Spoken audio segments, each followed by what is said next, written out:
हम डिस्कस करेंगे different extraction strategies को, क्योंकि हर तरह का सिस्टम हर तरह के एक्सट्रैक्शन को फॉलो नहीं कर सकता। हर तरह के सॉल्यूट को हम हर तरह के सिस्टम से एक्सट्रैक्ट नहीं करवा सकते। तो कब हमें एक्सट्रैक्शन स्ट्रेटजीज़ चेंज करनी पड़ती हैं, वो किस तरीके से चेंज करते हैं। तो आज का लेक्चर हम प्योरली इसी बात पे कवर कर रहे हैं कि हमारी एक्सट्रैक्शन स्ट्रेटजीज़ क्या होनी चाहिए।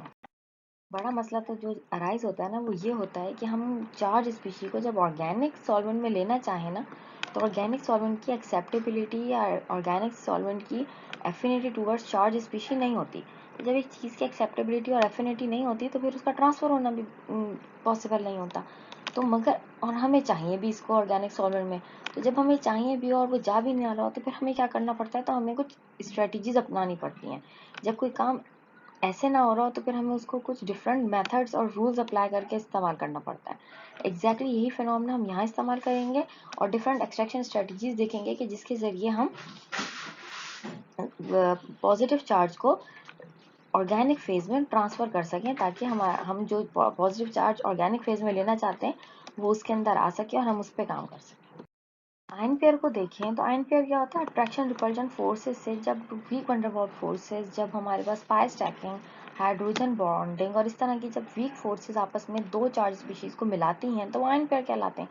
इसमें ये सब इमेजिनरी बॉन्ड्स होते हैं, ये कोई भी परमानेंट बॉन्ड जैसे कि आयोनिक कोवलेंट, कोऑर्डिनेट कोवलेंट, इस तरह का कोई बॉन्ड फॉर्म ना हो रहा हो और दो मॉलिक्यूल्स जो हैं वो आपस में on the basis of their attraction repulsion, on the basis of their van der Waals forces, on the basis of their hydrogen bonding, pi stacking, अगर ये दो मॉलिक्यूल्स आपस में दो आयन्स मिल रहे हैं तो फिर हम उसको आयन पेयर कहते हैं, क्योंकि दो आयन मिलकर एक पेयर बना रहे हैं तो इसलिए हम इसको आयन पेयर कहते हैं।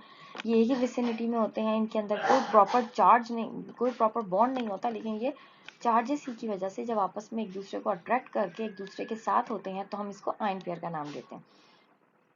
तो जब हमें चार्ज स्पीशी को ऑर्गेनिक सॉल्वेंट में ट्रांसफर करना हो तो हम आयन पेयर का सहारा लेते हैं, हम उसका आयन पेयर फॉर्मेशन करके उसको ट्रांसफर करने की कोशिश करते हैं। ऐसा होता है कि जो चार्ज स्पीशी है वो एक्वस मीडियम एक्वस में होती है और जो हमारे पास और हम उसको अगेंस्ट ट्रीट करवाते हैं विद ऑर्गेनिक फेज।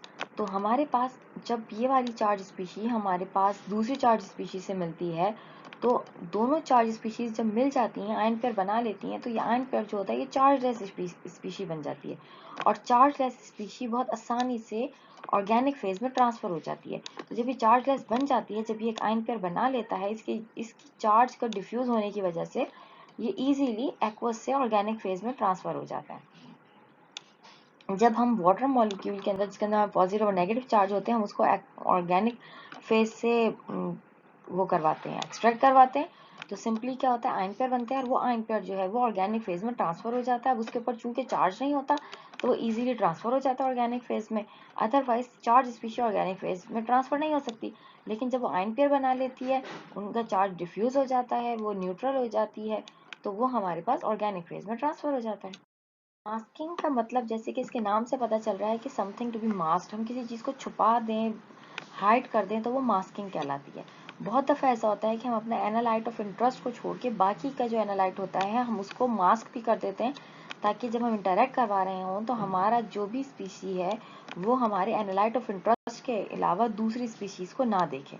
तो ऐसी कंडीशन में जब हम उस स्पीसी को छुपा देते हैं by means of forming some other complex और वॉट एवर, हम उसको मास्किंग एजेंट डाल के जब हम उसको मास्क कर देते हैं, छुपा देते हैं, तो इस फिनोमेना को मास्किंग कहते हैं। इसके जरिए हम पर्टिकुलर एनालाइट ऑफ इंटरेस्ट को हासिल भी कर सकते हैं, हम उसको सेलेक्टिवली ऑब्जर्व भी कर सकते हैं और हम ये भी कर सकते हैं कि एक वक्त में पहले एक को मास्क करें, उसकी कंसंट्रेशन और सब कुछ, उसके ऑपोजिट वाली कंसंट्रेशन और सब कुछ पता कर लें, और वो पता चल जाए तो फिर जिसको मास्क किया था उसको डी मास्क करके और फिर उसकी प्रॉपर्टीज पता कर लें।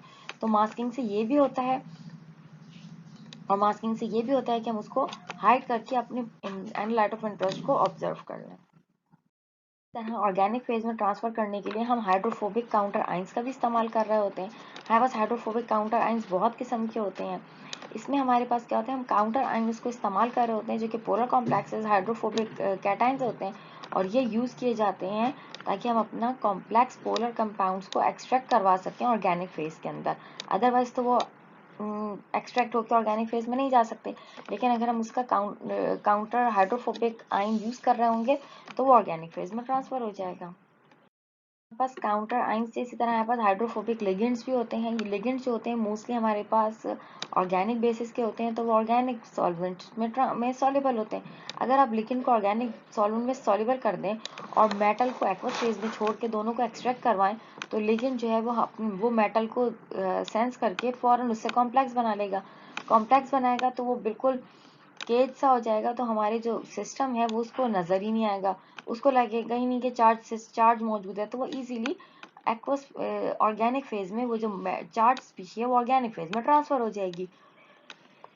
इस मेथड से जब हम इसको करते हैं तो वो हाइड्रोफोबिक लिगेंड के यूज से होता है। वो लिगेंड जो कि ऑर्गेनिक फेज में मौजूद है, जब आप उसको एक्वस फेज से एक्सट्रैक्ट करवाएंगे तो एक्वस फेज में मौजूद मेटल आयंस जो है वो हमारे लिगेंड के साथ इंटरेक्ट करके ऑर्गेनिक फेज में ट्रांसफर हो जाएंगे, और इस तरीके से चार्ज स्पीशी एक्वस से ऑर्गेनिक फेज में ट्रांसफर हो जाएगी, जो अदरवाइज पॉसिबल नहीं होती। ये इसकी जो एप्लीकेशंस है वो लिविंग सिस्टम्स में भी बहुत एप्लीकेशंस हैं। इसके पास हमारे पास अगर हम क्राउन ईथर्स की बात करें तो ये लिविंग सिस्टम्स में मौजूद होता है। इसके अंदर बड़ी सी रिंग होती है, इसके अंदर ऑक्सीजन मॉलिक्यूल्स लगे हुए होते हैं। ये क्या करता है, ये किसी भी पर्टिकुलर कंपाउंड या सिस्टम को अपने अंदर केज कर लेता है। केज करके ये आसानी से उसको हमारे मेम्ब्रेन से या किसी ऐसे सिस्टम से जो कि चार्जेस को या पोलर सिस्टम्स को ट्रांसफर नहीं होने देती, आसानी से उसको ट्रांसफर कर लेता है। क्यों? क्योंकि जो चार्ज स्पीशी होती है वो तो इसके अंदर केज होती है, मेम्ब्रेन को समझ भी नहीं आता और ये आसानी से उसमें से ट्रांसफर हो जाता है। इसी तरीके से इसी सिस्टम्स को यूज करते हुए आजकल आयोनोफोर्स बन रहे हैं, जो कि हमारे पास बैक्टीरियल मेडिसिन के तौर पे इस्तेमाल हो रहे होते हैं। उसके अंदर भी एग्जैक्टली यही होता है कि वो क्या करती हैं, उनके अंदर हमारे एंटी बैक्टीरियल सिस्टम्स मौजूद होते हैं। आयोनोफोर जो होते हैं वो नॉन पोलर होते हैं। बैक्टीरियल मेम्ब्रेन उसको आसानी से पास होने देती है। जब उसको पास होने देती है वो फिर सेल के अंदर जाके अपने आप को खोल देता है और उसके अंदर से मेडिसिन निकल के उस बैक्टीरिया को किल कर देती है। तो यहाँ पर भी जो क्राउन ईथर्स हैं वो भी यही काम करते हैं कि हमारे सेल मेम्ब्रेन से जो कि पोलर कंपाउंड्स को पास होने नहीं देती, तो ये क्या करते हैं अपने अंदर सिस्टम्स, ये एज अ ट्रांसपोर्ट के तौर पर काम आ रहे होते हैं। ये सेल के बाहर से सिस्टम को अपने अंदर लेकर और फिर सेल के अंदर से पास हो जाते हैं। सेल मेम्ब्रेन इनको पास होने देती है क्योंकि ये तो पोलर होते हैं, ये नॉन पोलर होते हैं, और पोलर सिस्टम इनके अंदर मौजूद होता है, तो ये आसानी से पास हो जाते हैं। ये लिविंग सिस्टम्स में भी इसकी एप्लीकेशन है, और उसी को देखते हुए अब हम लोगों ने भी इसकी एप्लीकेशंस बना ली हैं जो कि सब इसी से रिलेटेड है।